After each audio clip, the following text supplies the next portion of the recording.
Good afternoon. Welcome to session 4 of 2025 Tech 4 Conference.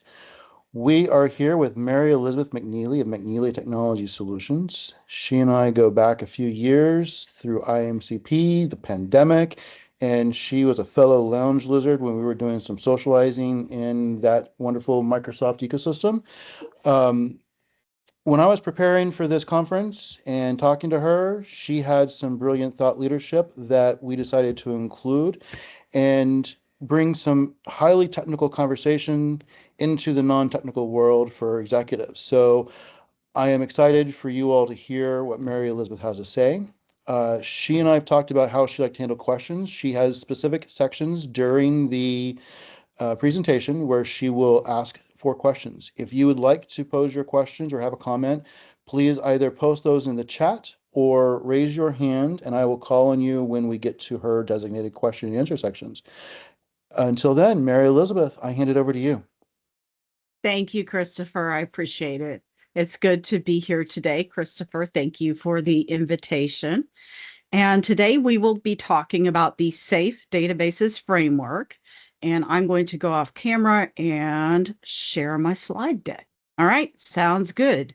So the Safe Databases Framework is a non-technical way for you to talk with your database keepers about the safety of your database systems. I am Mary Elizabeth McNeely. And there's a lot of things. I'm a lot of things to a lot of people. I am a green tea junkie, a music lover, a fifth generation Texan, a technology industry advocate. I'm an introverted techie who somehow still manages to get in trouble for talking too loud. And I am a proponent of dignity for all people. And as far as today's presentation is concerned, to you, I am a database administrator and I am the author of the Safe Database Framework. I am also the owner of McNeely Technology Solutions. Our tagline is "We tame terrible databases," and our brands are Oracle, SQL Server, and DB2 LUW. We offer database evaluations, database tuning, backup and recovery, fractional database services. Now, let's talk about you. This presentation is aimed at business owners, chief financial officers, IT infrastructure managers of medium and small size companies. And my questions to that target audience are the databases and their keepers in your chain of command? How do you know if those databases are okay?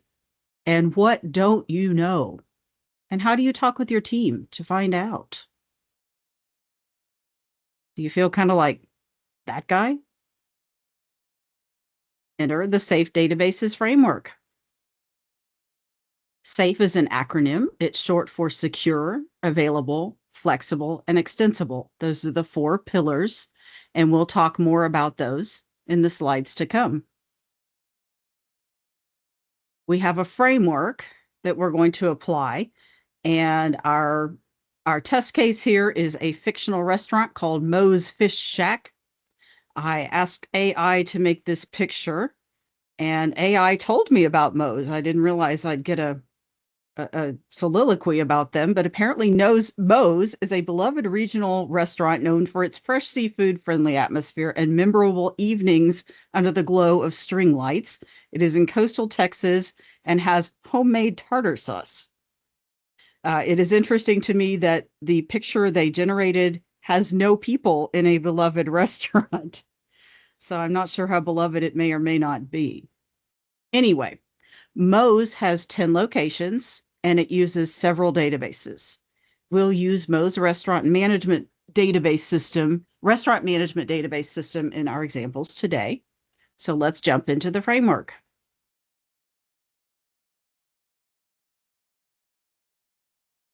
All right. If you follow this framework, you will be less likely to have issues like breaches, downtime, scalability challenges, and other rude surprises with your databases. Other than perhaps birthday cakes, we do not like surprises. it is best that you implement the framework in a sequential approach in order of the words.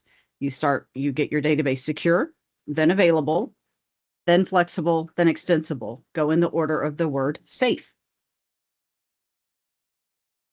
The target audience is leaders and their database keepers. This will allow you to align your databases with business goals and compliance needs.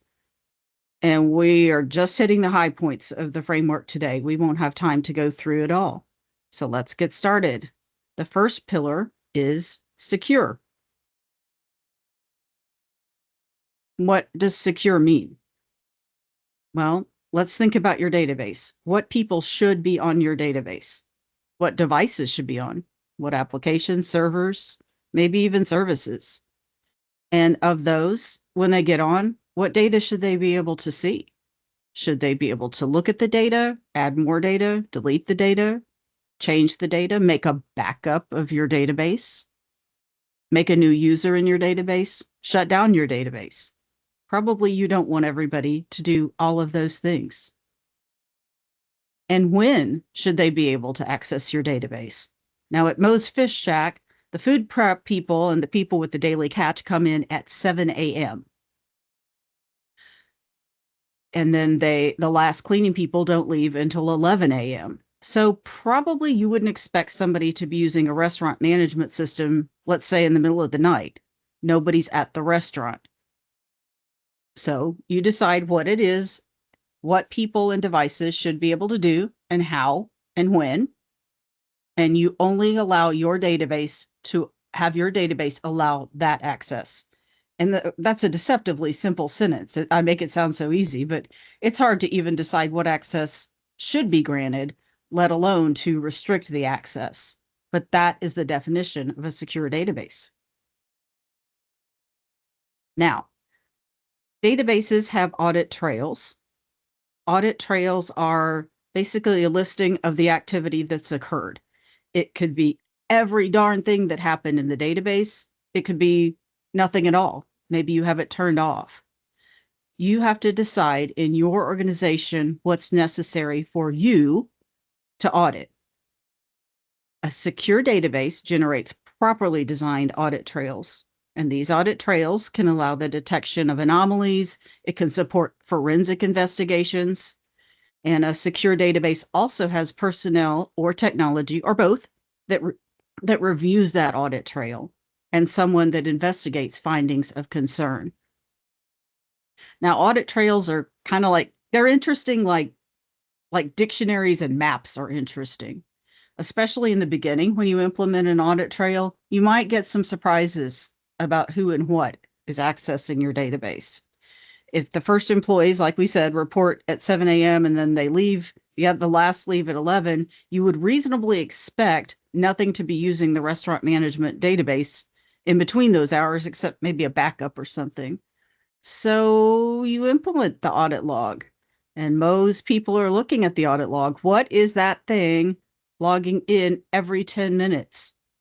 And what is that other thing logging in every 30 minutes? Well, further investigation shows that the thing logging every 10 minutes is a temperature sensor in the fish and poultry refrigerator recording a temperature measurement. And you want that.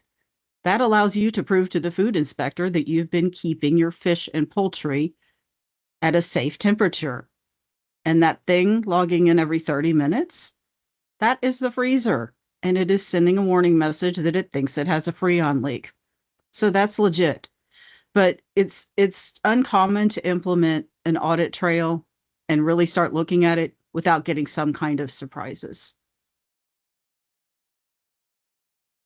Compliance. Now, compliance is not the same as security, but they do go hand in hand. And your secure database has a role in compliance, and it needs to be able to demonstrably meet the security requirements set forth by whatever compliance bodies govern you. Let's say HIPAA isn't a good example for Moe's, but it's the example in my head. You need to be able to show that you comply. Security patches. So, hackers, those little darlings, they want our data. They might want to just joyride in the data. They might want to lock it up and extort us. They might want to threaten to publish it. They might want to delete it because they don't like what we stand for. I'm guessing Moe's Fish Shack doesn't have a lot of enemies, but other organizations could. Patch your databases. This is one good way to keep your database secure. Database patches try to at least not stay too far behind from the most recent vulnerabilities. So keep up. Secure databases keep good company. Your mama probably told you don't hang out with shady people. Well, your database does not need to hang out with shady IT components, does not need to be hanging out with some unpatched operating system, some network that doesn't have an audit trail, some loosey-goosey application that lets anybody do anything. So keep good company. Don't hang out with shady components. Does anybody have questions about secure databases, the first pillar? So we have in the chat a question from Marcia. She said, you mentioned it was difficult to decide who has what roles. Does the SAFE framework have elements to help us make those decisions? Either way, can you give us an example of how to make those decisions?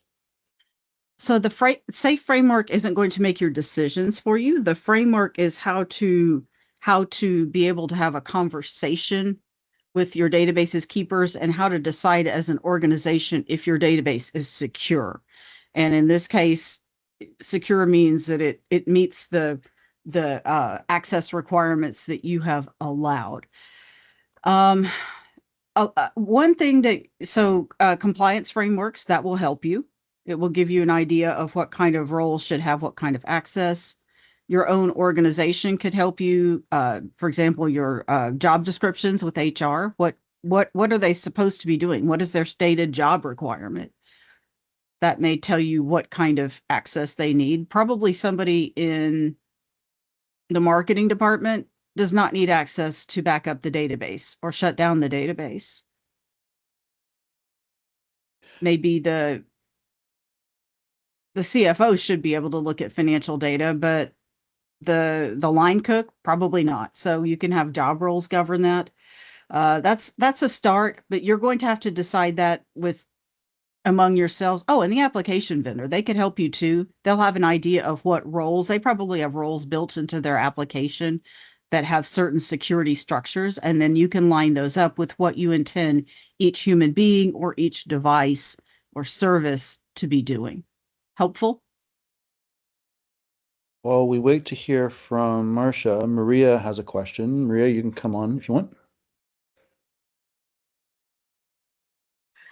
Yes, I had a question about, you said that your database shouldn't be with shady networks, and I completely agree. But how do you guarantee that? How do you know that the network or another operating system, the operating system that hasn't been patched, how do you govern that? How do you detect it and avoid it? Well, the interesting thing about this framework is it's not just for databases. You can apply this to your network too.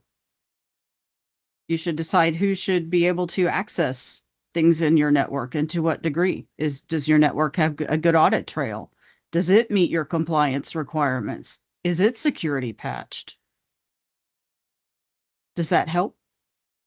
Yeah, it helps. So you mean you should apply this not only to your database, but also the network that it is attached to, that accesses it. Right, because the data isn't just in the database. The data is in the database, but it's not very useful there. It's got to show up on somebody's screen, so it will pass through the network or be on a report, so it'll be stored on some storage. It's going to be viewed by your application, so the application itself needs to be set up securely. Other components get the data, so they need to responsibly handle the data also. So yes, the other components, keepers need to have their house in order also. Thank you. Any other questions about secure databases? Marcia responded that you gave her some direction, but she's thinking about how she might want to ask a question differently. So we'll wait and see when that comes in. And then we got one more person that's typing a question real quick. I do like that feature where we can see that somebody's trying to do something. Mm-hmm.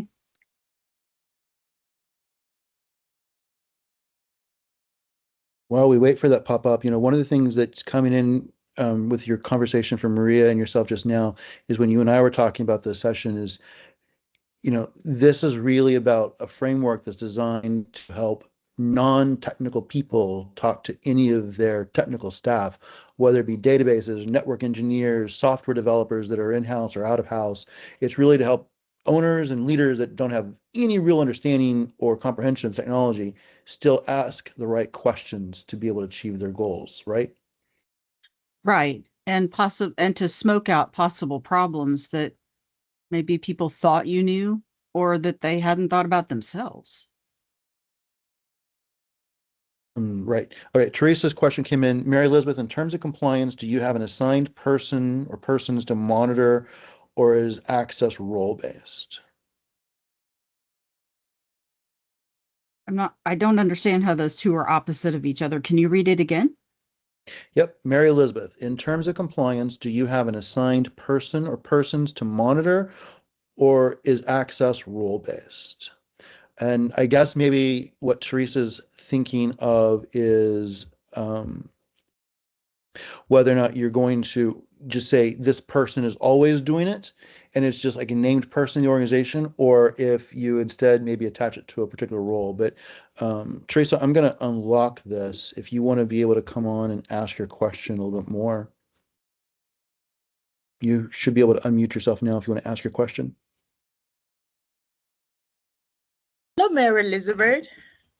Good afternoon. Good afternoon. My question is, when you talked about the audit trails and monitoring, do you kind of have like maybe a person or persons assigned in order, to monitor these trails and monitoring, or is access to the database role-based, depending on who is authorized to have access to the database in order for us to be able to maintain a good audit trails and monitoring?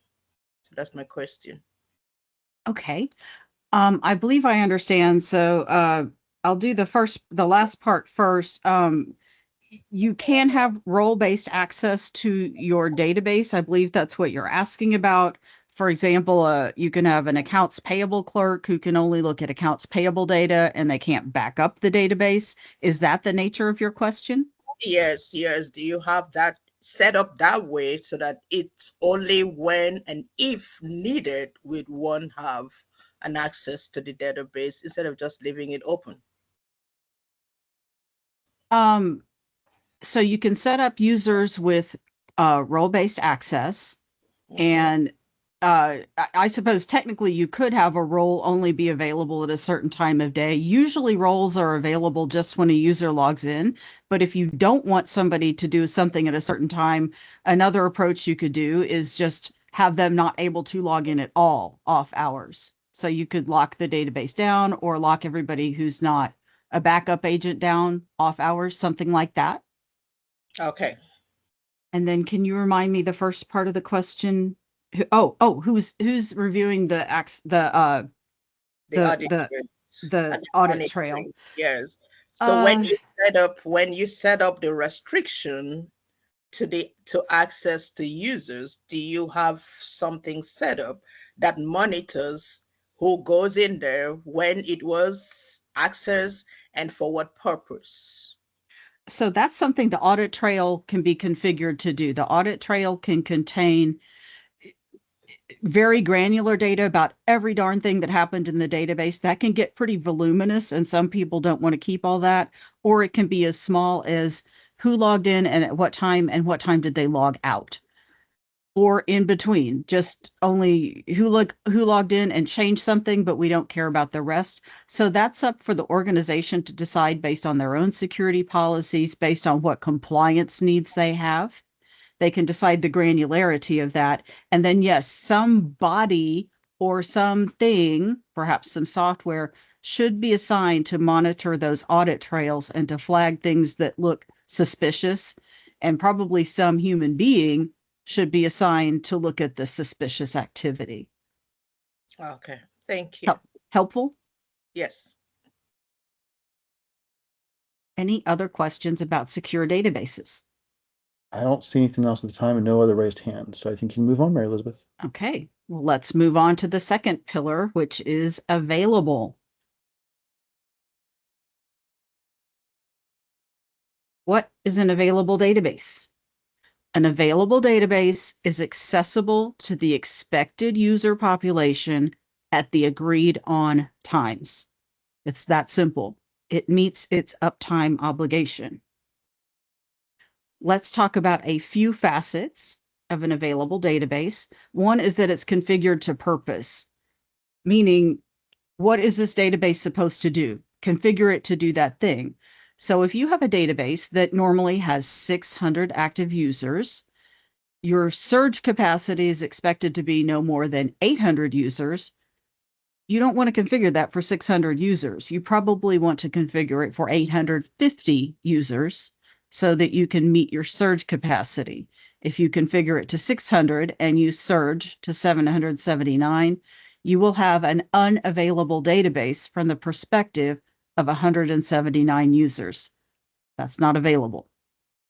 You might have a data warehouse that, by the nature of what kind of animal it is, needs to run long-running queries, and the database needs to be configured to support long-running queries.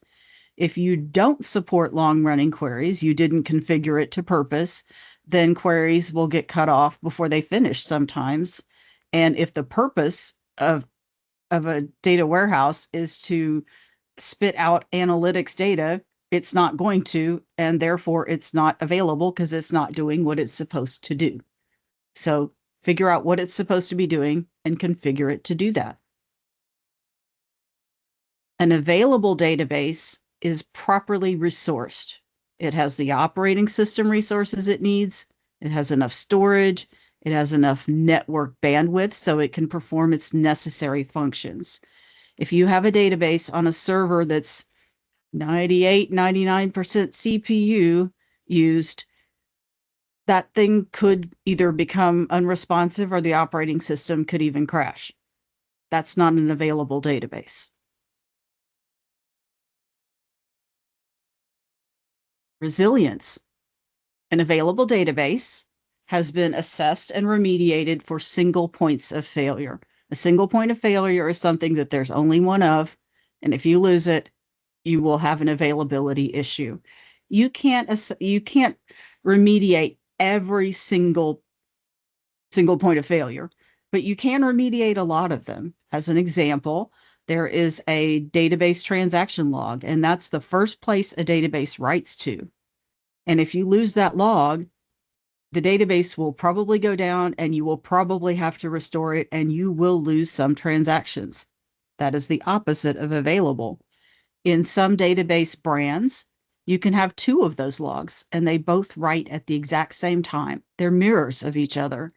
And you can put those mirrors on different directories, or even better, different disks, or even better, a different storage array. That is much more resilient than just a single transaction log. Another way you can be resilient is you might have your database server be a cluster of two servers, and the database is running on one server, but if that server goes down for whatever reason, the second server in the cluster can take over the load. You might have a blip of an outage, but you'll be back pretty soon. That is an example of resilience. You might have a database that is 3 states to the west or the east, and its only job in life is to just keep recovering itself to be like the primary database, your main database. And if you have a site disaster and you lose both of those servers in your cluster, or your data center loses electricity for 6 days and even runs out of diesel fuel, then you can fail over to your data center in, say, Nevada, where it's probably not cold. And you will have an outage during the failover, probably, but generally it will be available. Now, you need to think about something. You need to determine what your management expects of you in this regard. How long do they expect that you can be down in certain types of disaster scenarios? What's okay with your management? Don't decide what you think is okay with management. You don't know that, and it's not your choice. It's the organization's choice how long they're willing to be down. Also, determine what regulatory compliance requirements there are about the same scenarios. You may not be able to be down for more than 24 hours in some situations, or perhaps in any situation. So find the most stringent of the two of those demands, what your company demands or what compliance demands, and work to that stringent requirement. The best time to address this is when your database is being implemented, but the next best time is today. Now, if your database is not adequately available, here are some possible consequences. You might end up with end user dissatisfaction, and that's not fun. You might have an unplanned outage. That's less fun. Data loss, loss of revenue, and gaps in your regulatory compliance. I have a story, an available database story. And as you probably are guessing, it's not really available. The database wasn't. I am purposely choosing a story from a long time ago, and I'm amalgamating several disasters, but the scope of the disaster is still, the severity is correct. We were called into a situation where a database had been obliterated in a disk failure. They didn't have disk mirroring configured. There was a standby database whose job was to mirror itself to the main database. They hadn't been checking it. It was months out of date. There were no recent backups because they hadn't been checking those, and they'd been failing for quite a while. If they had paid adequate attention to any of these three things, that would have prevented this disaster. Those were three availability factors that they failed to address. The meetings and the hours and days after that disaster were tense and they were desperate.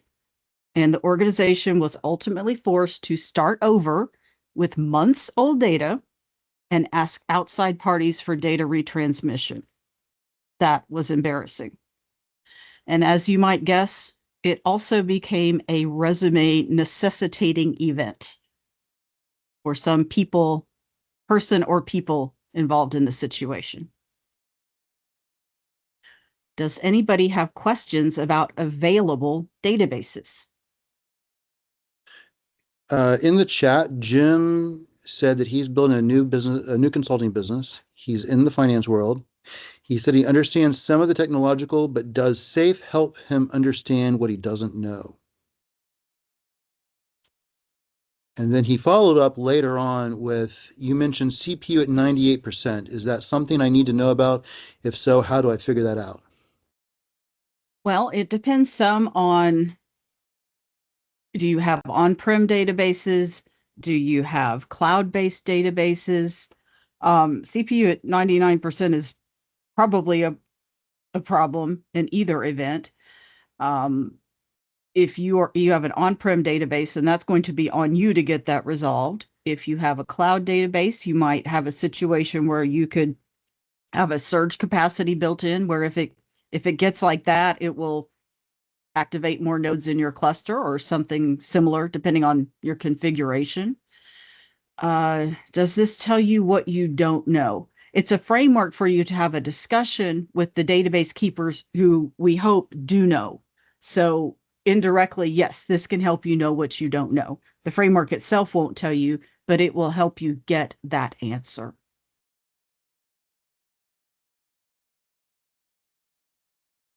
Okay, he had a follow-up. So on me means my database guy, right? On-prem? I'm sorry. I think when you said that fixing the on-prem issue is going to be on you said on you, so he's saying on me means my database guy. I think he's just looking for clarification. Oh, yes. If you're not familiar with your databases and you have a database guy, then yes, the database guy, I hope, would be the one to fix that. But it is on you in that he is in your chain of command and you are ultimately responsible for his behavior and the outcomes of the databases and their safety. So this framework allows you to help to be responsible for the outcome and to be knowledgeable about what state the databases are in.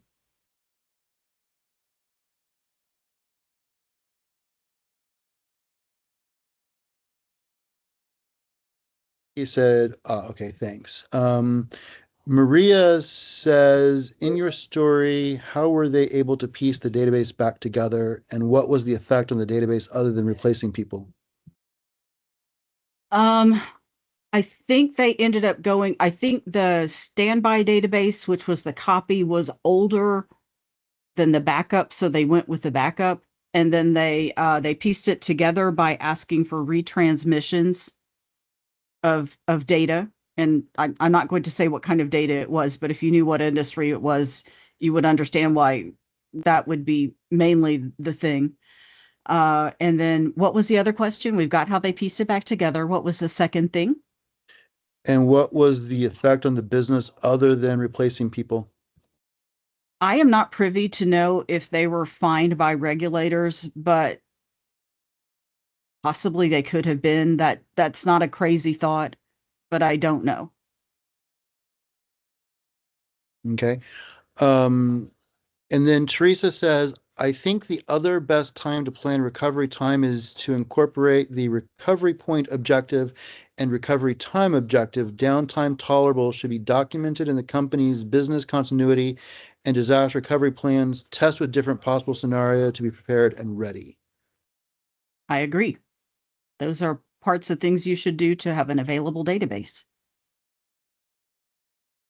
All right, cool. Anything else from anybody before Mary Elizabeth moves on? I'm not seeing anybody respond, so I think you can move on, Mary Elizabeth. Okay, thank you, Christopher.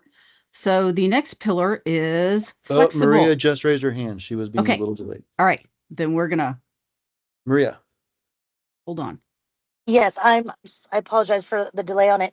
Just because we talked about RPO and RTO and what we do when we're building those disaster recovery plans, and getting that has been one of the hardest things for organizations to answer, from the people that aren't running maybe the database, but when we're building it and we're trying to find the answer of what is your RTO and your RPO so we can document it, or maybe find out that it's way longer than it should be and how to make that smaller time.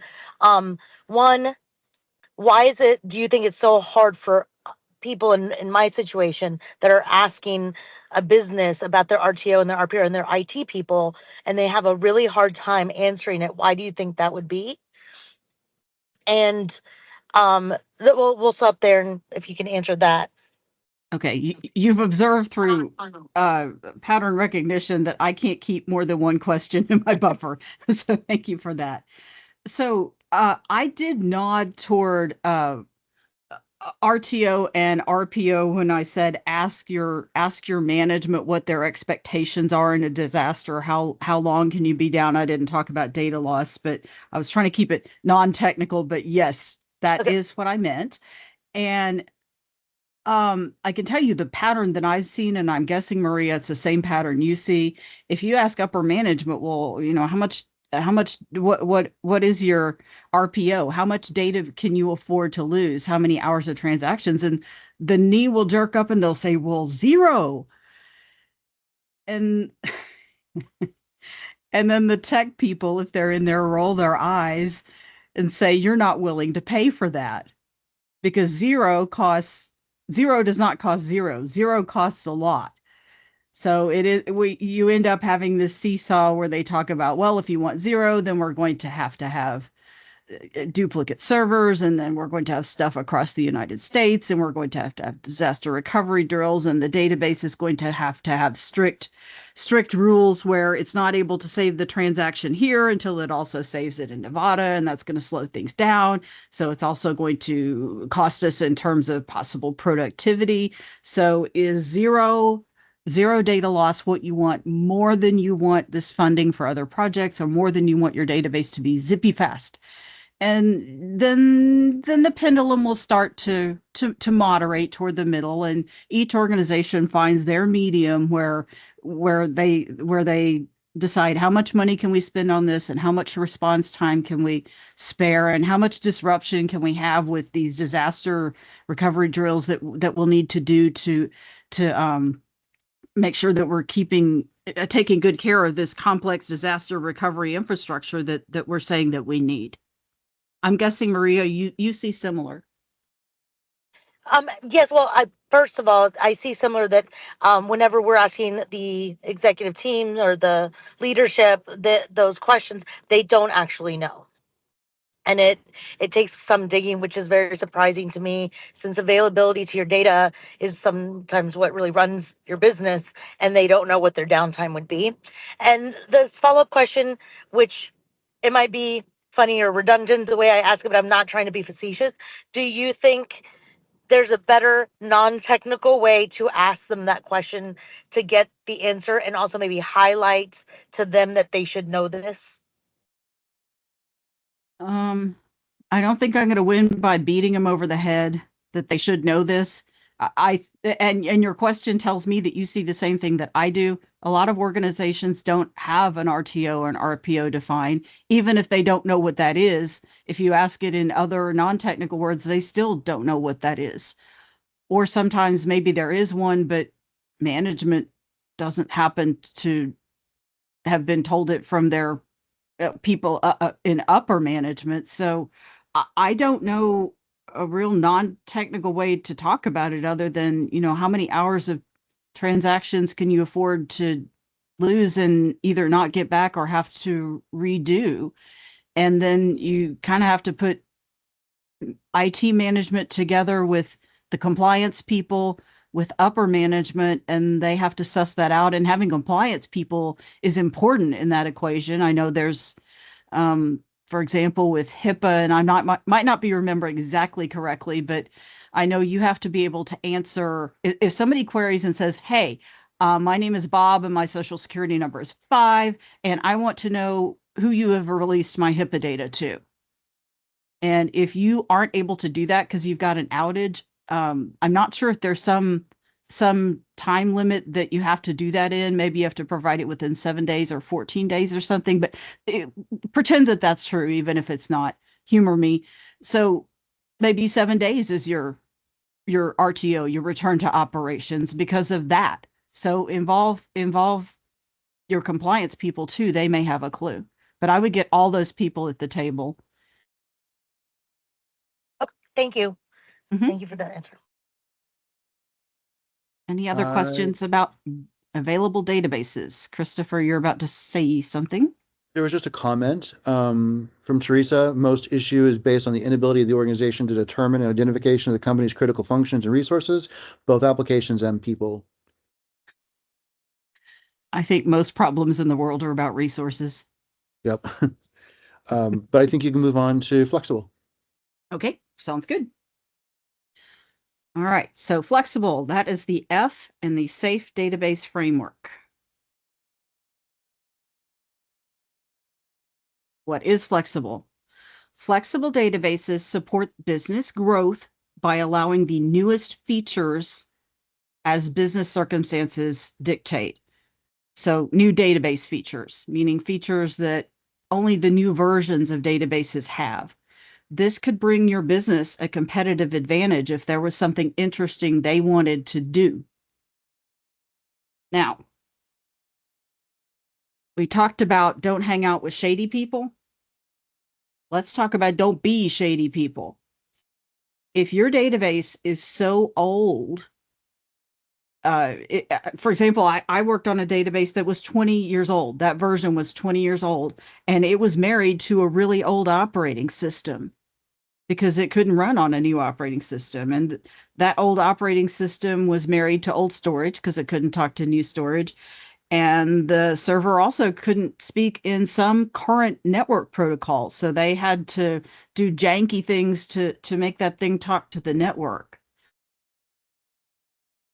The adjacent technologies have to be flexible too. They have to be up to date, because if you want to do flexible stuff with your database and be on a new database version, the surrounding technology components, the operating system, the storage, the network, they have to be new enough to be flexible too.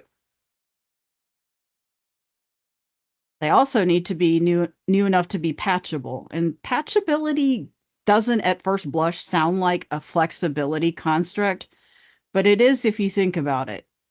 What has the most bugs? The new features.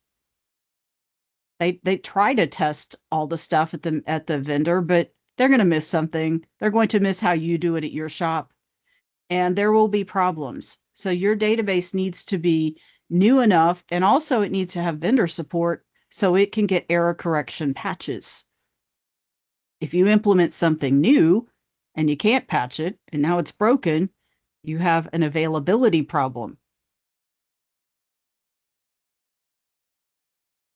And we're back to the same thing we've talked about before. Keep good company. Don't hang out with shady people.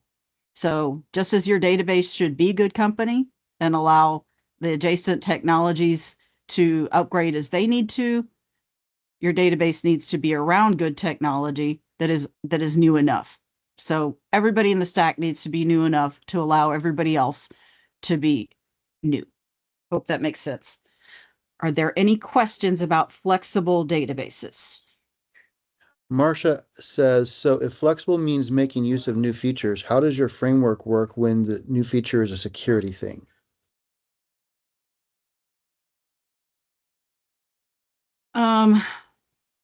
I would say that would be both a flexibility and a security thing. These are not neat boxes. They're sort of messy boxes with stuff sticking out and falling down and being in two, one standing with one leg in one box and one leg in another box. So I would say that's both flexible and security. When I talk about patches for security, when I talk about patches and security, I more mean security patches. And when I talk about patches for flexibility, I more mean error correction patches. And some of the time, I know with my database brand, they're the same patches. They have error correction and security stuff. So yeah, that's a guy with a leg in each box. Extending on that, Mary Elizabeth, I think that the reality is that at any point in time, the database has to continually evolve, which means you're always going to have to constantly be reassessing and going through the entire process all over again. So availability, it would occur to me that if there is an event that caused disruption availability, that's going to send you right back down to safe in order to ensure that you've taken care of all this to the S, and safe to make sure you've taken care of all the security issues to get back to available. And likewise, not necessarily a security patch, but just a completely brand new security function. Thinking back a few years, MFA wasn't a thing. Now MFA is a thing.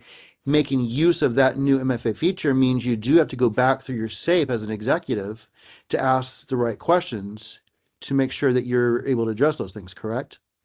Mm-hmm. And that's one reason that's in that order.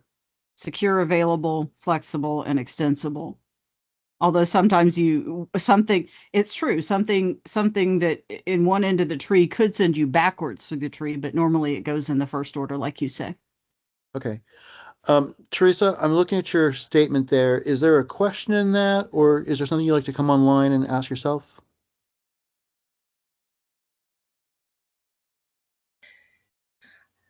Okay, Mary Elizabeth, when you talked about flexibility, in order for you to be able to add any new feature or improve on what has already existed, I think everything would depend, first of all, on the flexibility of the design of the database. That will enable you to add, subtract, be flexible, move around. That's true. And mostly what I mean in this case, when I say new features, I mean features that are published as part of the database software itself. So if you want to use a new database feature, for example, in your own custom software, it must be first available in the database.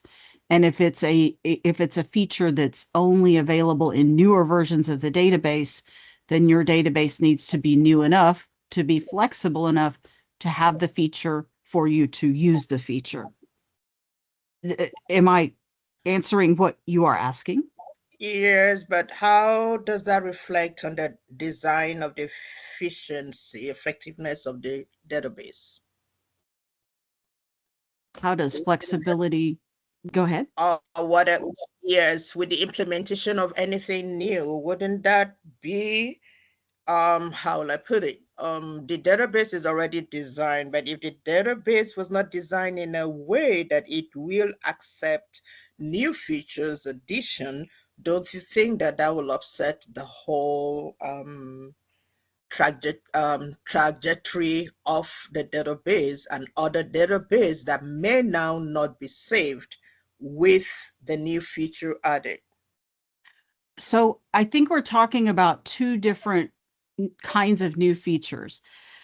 One kind of new feature is what is actually published with the relational database management software, like SQL Server, the SQL Server binary code that is published by Microsoft that runs SQL Server.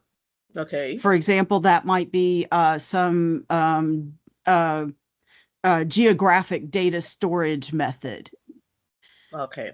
And then you could have software that you wrote that relies on the database geographic software, geographic, let's say spatial data.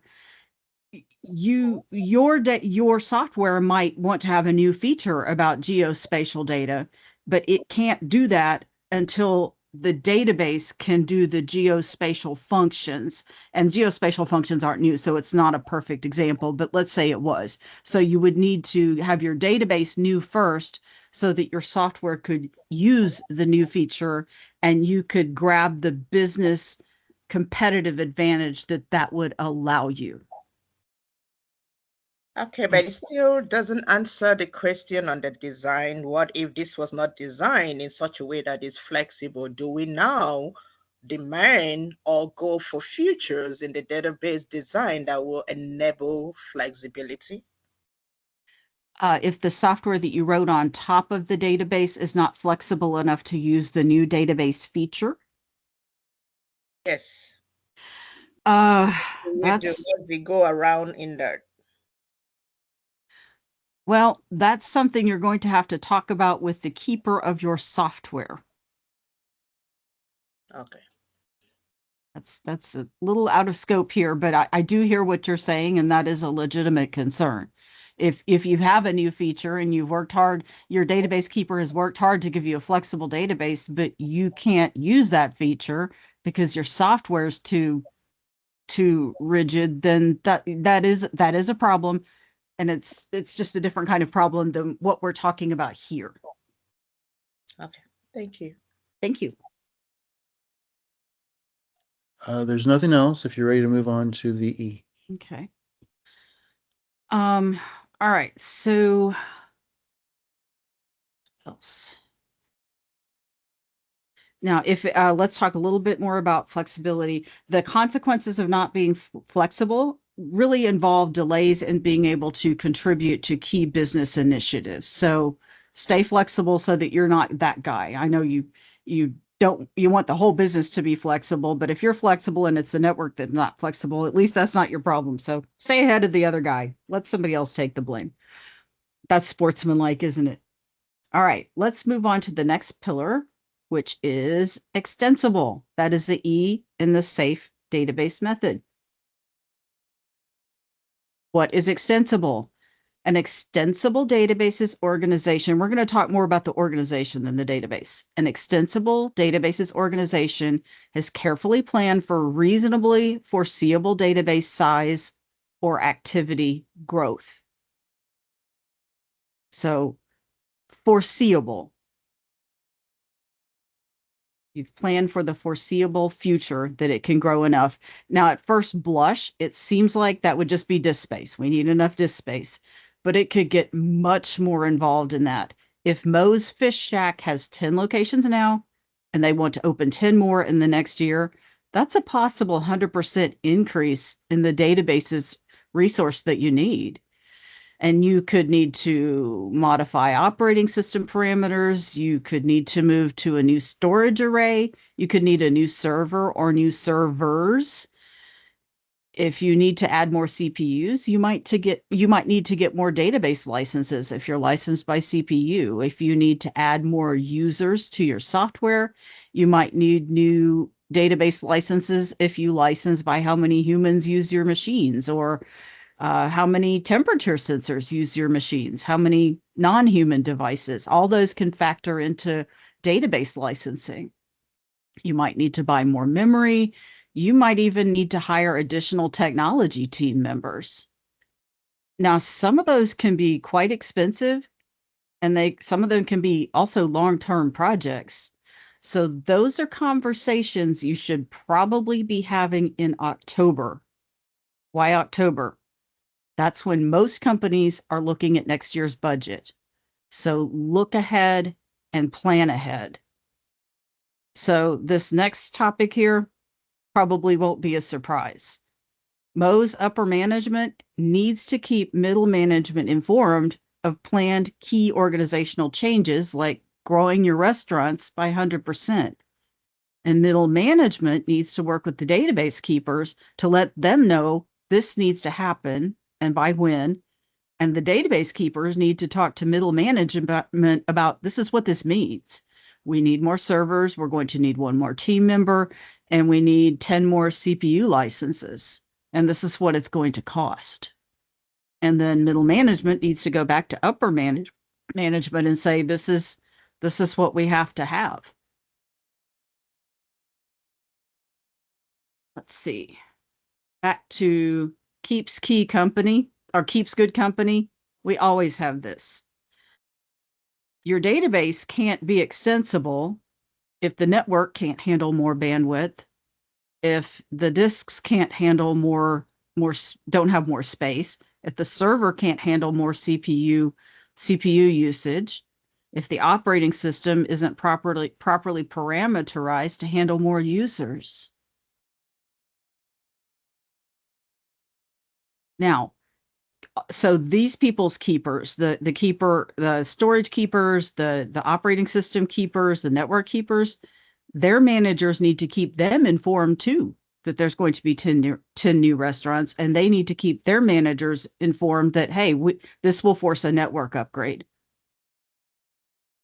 So if you do not plan carefully and early for your database's extensibility, you might end up having what should have been an October conversation in March, and that could get really awkward.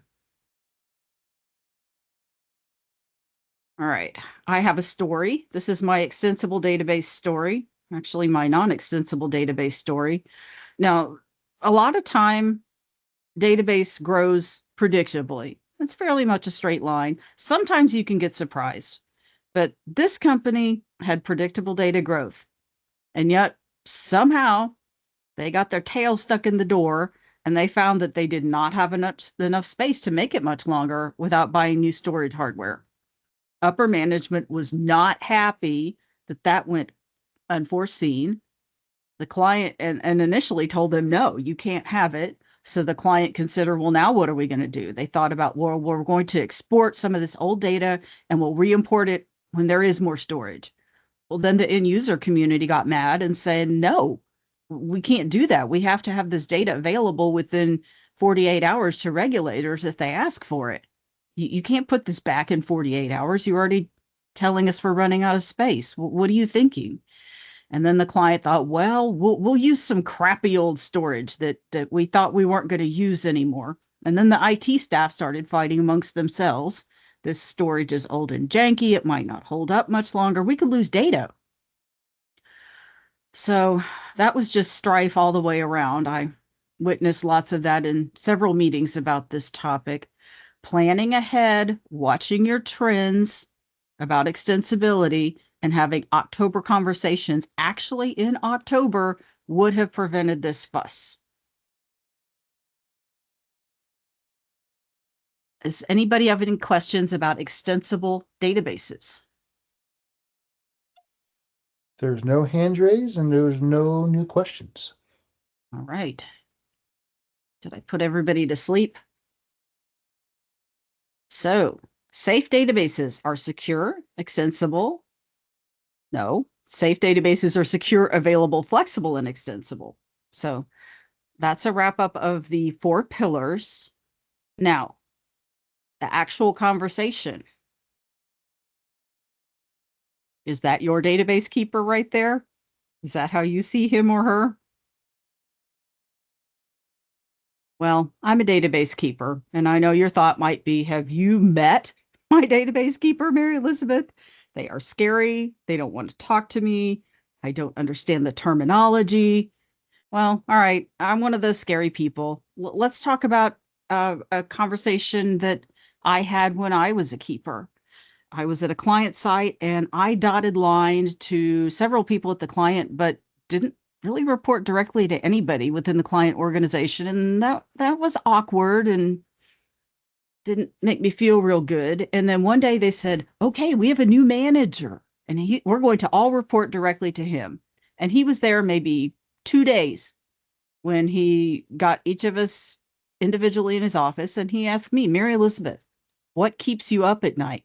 Well, I did have a thing that kept me up at night, and I'd had it for a while, and I didn't know what to do with it, and I didn't know who to talk to. And I was young; I was in my 20s. If I had that same issue now, it wouldn't have gone unaddressed. But I didn't know quite what to do. Well, he heard the issue and he said, "Ooh, that's bad," and he brought in a vendor, and the vendor fixed it within 2 days. So I was just waiting for somebody to have that conversation with me. Somebody just needed to ask. And yeah, some keepers are a bit prickly. Let's talk about them. Generally, keepers, administrators, IT administrators, they're detail-oriented people. They are rules and reg-oriented. They take the requirements seriously, and they're probably more interested in working their tasks and protecting what they've been charged with protecting than they are making warm, fuzzy work relationships. But they take deep responsibility for what they've been assigned to do. Generally, you could take these same people and drop them into jobs as judges or policemen or contract administrators. And, you know, those people can be prickly. They're not afraid to tell you no. But all is right in the world. You don't want pleasers in those roles. You want protectors. Now let's go back to the conversation. Now that you know who you're talking to, and probably none of that was a surprise, you might be just who they have been waiting for, same as I was waiting. They might have that thing that they don't know what to do with. They don't know where to take it. Or maybe they did try to get it addressed before and they got told no. So they gave up. But that doesn't mean there's not still a problem. It just means they gave up. You two could be each other's heroes. Now, on a different note, I need to mention something else you might discover. And this used to be a surprise to me, but isn't anymore. The database keeper might not be knowledgeable enough to answer your questions or to assess gaps. This is common. How this usually happens is they were hired for an adjacent skill. For example, they might be the application administrator, and as part of that package, they were forced to also administer the database. If you discover that they don't have the knowledge to answer your database questions, that is disconcerting, but you needed to know about that. After all, the goal of this conversation is to learn what you don't know. In summary, quantifying and addressing the things you are worried that you don't know is within your grasp. Have that conversation. All right, let's move on to the next thing. All right, that's me this morning. And that's a copy of the SAFe database framework. Oh, and I just realized why that picture bugs me. That picture bugs me because it looks like a mugshot. It looks like I'm holding up the sign with the number. Okay, we're going to need to rework that. But you can get a free copy of this. I'll be happy to send it to you. Let's talk about it. So our clients mostly already have it. And I've had feedback that says mine's at the top of the pile on my desk, the top of the pile. Other people, another client said we're using it as a case study for our department's databases. So if you'd like a copy, send me your name, your company name, and your snail mail address. Yes, it's hard copy. And the reason it's hard copy, it is a reference piece, will be valuable over the long run. It's not just for databases, it's for any IT component. Thank you for having me. Thank you, Tech4. Thank you, Christopher. Thank you, Mary Elizabeth. Are there any final questions or thoughts anybody would like to share before we end our session? I just wanted to thank Mary Elizabeth because of your explanation of them. It was very, very comprehensive. And I like the way you talked about non-technical. And I know, from trying to speak to non-technical people, you did an amazing job. And it kind of weaves in with what I do. And I think it's hard to see it. I know we've had conversations before where it's hard to see that interactivity, but through this exercise, I've been able to see how we interact a lot more. So thank you for explaining it the way you did. And likewise, what you presented today, I chuckled at a few things. Well, not chuckled, but I nodded my head at a few things because we have the same thing. Like when you said that IT is a living thing, your configuration's a living thing. You can't set it and forget it. And databases are the same. Yeah, and I think we speak the same language, just using different words. Mhm. And that was highlighted for me especially. All right, Teresa passed her thanks on in the chat, and there's nothing else. So, Mary Elizabeth, thank you very much. And we are ready to end the day for day 2.